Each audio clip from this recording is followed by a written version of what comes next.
Abril 2, Deuteronômio 21, verso 1 a 22, verso 30.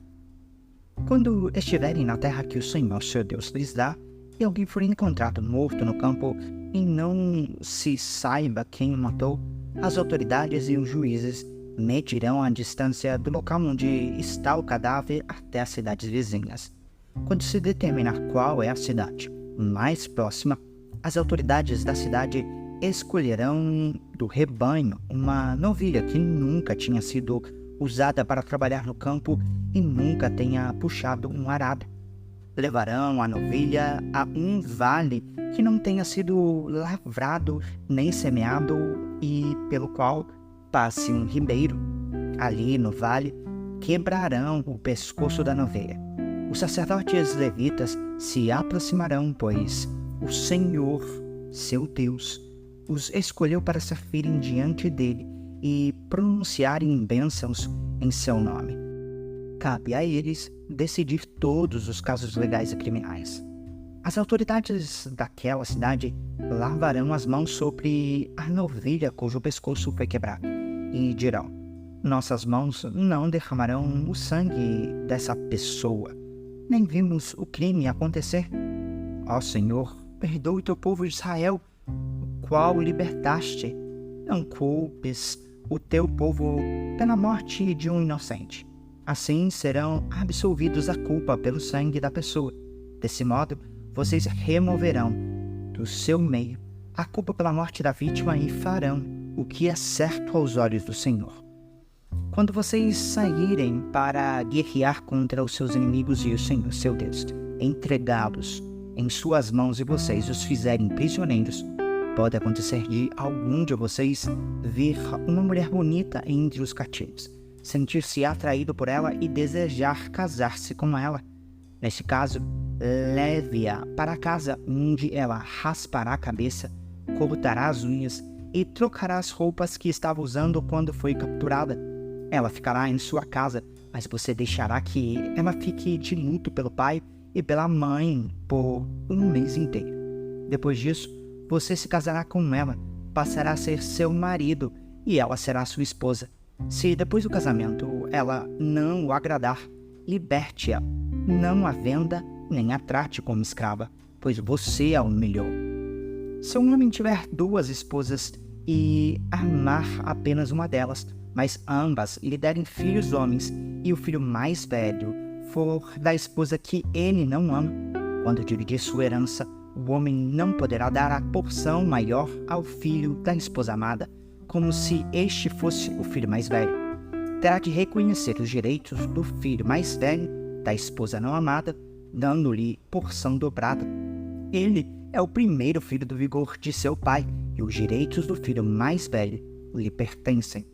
Se um homem tiver um filho teimoso e rebelde, que não obedece ao pai nem à mãe, apesar deles o disciplinarem, o pai e a mãe levarão o filho até a porta da cidade e dirão às autoridades ali reunidas: este nosso filho é teimoso e rebelde e se recusa a obedecer. É mau caráter e vive bêbado. Então, todos os homens da cidade o executarão por apedrejamento. Desse modo, vocês eliminarão o mal do seu meio, e todo o Israel ficará sabendo disso e temerá. Se alguém cometeu um crime que merece a pena de morte e por isso foi executado e pendurado em uma árvore, não deverá permanecer pendurado ali durante a noite. Enterrem o corpo no mesmo dia, pois todo aquele que é pendurado é maldito aos olhos de Deus. Desse modo, vocês evitarão a contaminação da terra que o Senhor, seu Deus, lhes dá como herança. Se você vir solto por aí o boi ou a ovelha de um israelita, não fuja de sua responsabilidade. Devolva o animal ao dono. Se o dono não morar por perto ou se você não o conhecer, leve o animal para sua casa e fique com ele até o dono vir procurá-lo.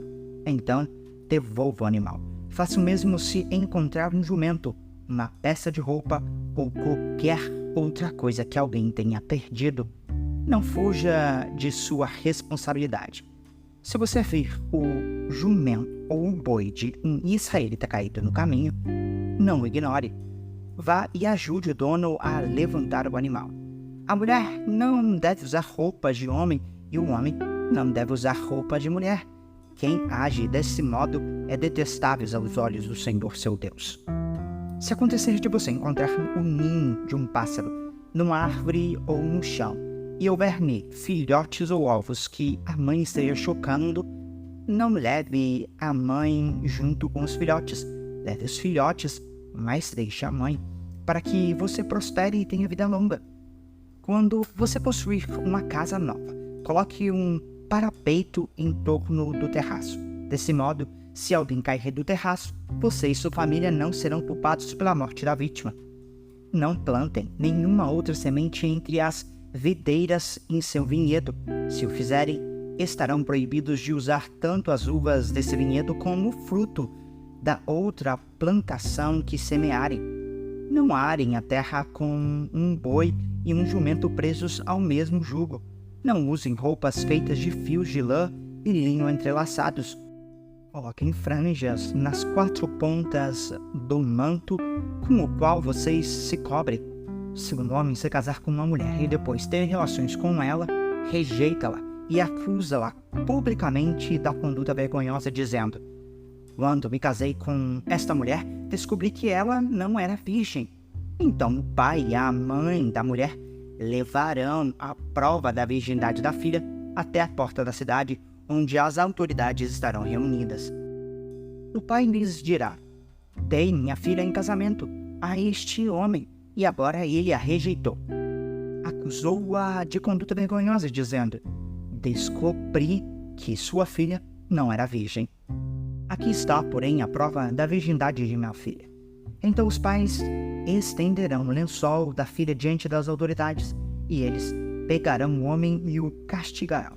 Também lhe aplicarão uma multa de 100 peças de prata, que ele pagará ao pai da mulher, uma vez que acusou publicamente de conduta vergonhosa uma virgem de Israel. Ela continuará a ser a esposa do homem, e ele jamais poderá se divorciar dela. Mas, se as acusações do homem forem verdadeiras e ele puder provar que a mulher não era virgem, então ela será levada até a porta da casa de seu pai e ali será executada por apedrejamento pelos homens da cidade. Ela cometeu um crime vergonhoso em Israel, praticando imoralidade sexual enquanto vivia na casa de seus pais. Desse modo, vocês eliminarão o mal do seu meio. Se um homem for flagrado cometendo adultério, ele e a mulher terão de morrer. Desse modo, vocês eliminarão o mal do meio de Israel. Se um homem encontrar uma moça virgem prometida em casamento e tiver relações sexuais com ela dentro da cidade, levem os dois para a porta da cidade e executem-nos por apedrejamento. A mulher é culpada porque não gritou por socorro, e o homem deverá morrer porque humilhou a esposa de outro homem. Desse modo, vocês eliminarão o mal do seu meio. Mas, se o homem encontrar a moça prometida em casamento no campo e a violentar, somente o homem deverá ser morto. Não façam nada, a moça não cometeu crime algum que mereça a pena de morte. É tão inocente quanto uma vítima de homicídio. Uma vez que o homem a violentou no campo, deve-se presumir que ela gritou, mas não houve quem a socorresse. Se um homem tiver relações com uma moça virgem, mas que não esteja prometida em casamento e eles forem descobertos, o homem pagará ao pai da moça 50 peças de prata, uma vez que ele humilhou a moça, se casará com ela e jamais poderá se divorciar. Nenhum homem tomará por mulher alguém que foi esposa de seu pai, pois isso desonraria seu pai. Lucas 9, verso 51 a 10, verso 12. Como se aproximava o tempo de ser elevado ao céu, Jesus partiu com determinação para Jerusalém.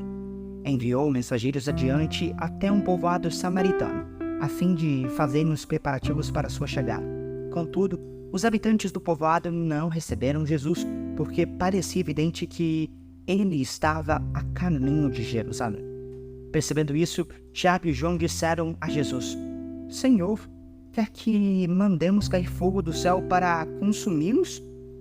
Jesus, porém, se voltou para eles e os repreendeu, e seguiram para outro povoado.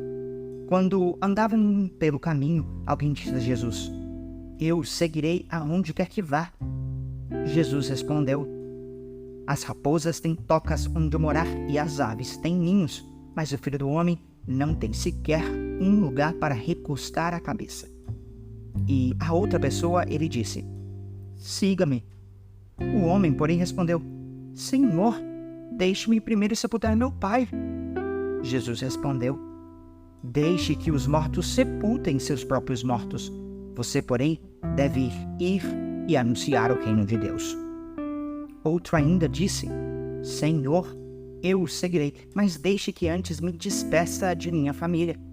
Mas Jesus lhes disse: Quem põe a mão no arado e olha para trás, não está apto para o reino de Deus. Depois disso, o Senhor escolheu outros 72 discípulos e os enviou adiante, 2 a 2, as cidades e os lugares que ele planejava visitar.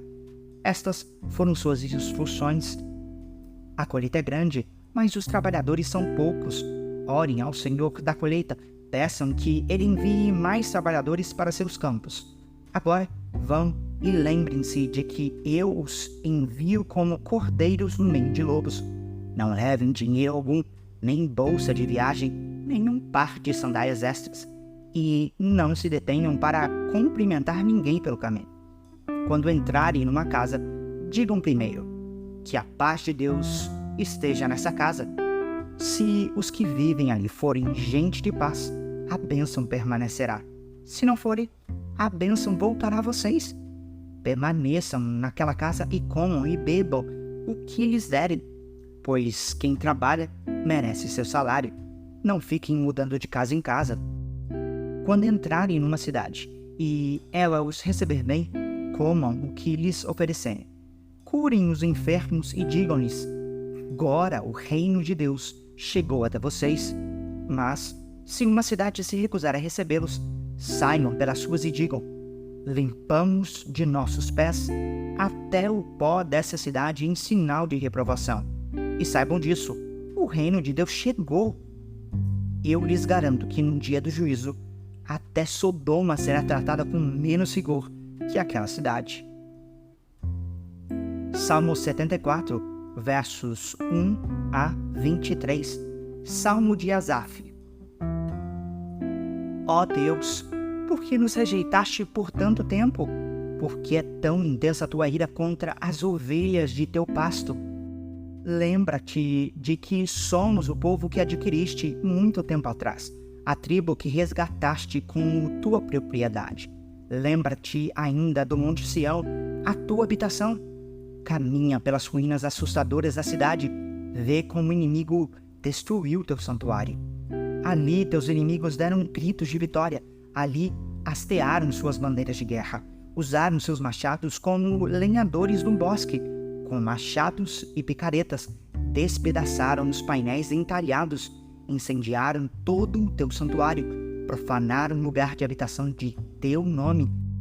Pensaram: vamos destruir tudo, e queimaram todos os lugares de adoração a Deus. Já não vemos teus sinais, não há mais profetas, e ninguém sabe quando isso acabará. Até quando, ó Deus, permitirás que nossos inimigos te insultem? Acaso deixarás que blasfemem o teu nome para sempre? Porque retens tua forte mão direita, estende-a com poder e destrói-os. Tu, ó Deus, é meu rei desde a antiguidade e trazes salvação à terra. Com tua força dividiste o mar e despedaçaste as cabeças dos monstros marinhos. Esmagaste as cabeças do Leviatã e o deste como alimento aos animais do deserto. Fizestes jorrar fontes e riachos e secaste rios de águas torrenciais. Tanto o dia como a noite pertencem a ti. Criaste a luz das estrelas e o sol. Determinastes os limites da terra e fizestes o verão e o inverno. Vê como os inimigos te insultam, Senhor. Uma nação insensata blasfemou teu nome. Não permitas que estes animais selvagens destruam tua pomba. não te esqueças para sempre de teu povo aflito. Lembra-te das promessas da aliança, pois a terra está cheia de escuridão e violência. Não permitas que os oprimidos voltem a ser humilhados. Em vez disso, que os pobres e os necessitados louvem teu nome. Levanta-te, ó Deus, e defende a tua causa. Lembra-te de como esses tolos te insultam o dia todo. Não ignores o que teus inimigos disseram, nem o tumulto que cresce sem parar. Provérbios 12, verso 11. Quem trabalha com dedicação tem fartura de alimento. Quem corre atrás de fantasias não tem juízo.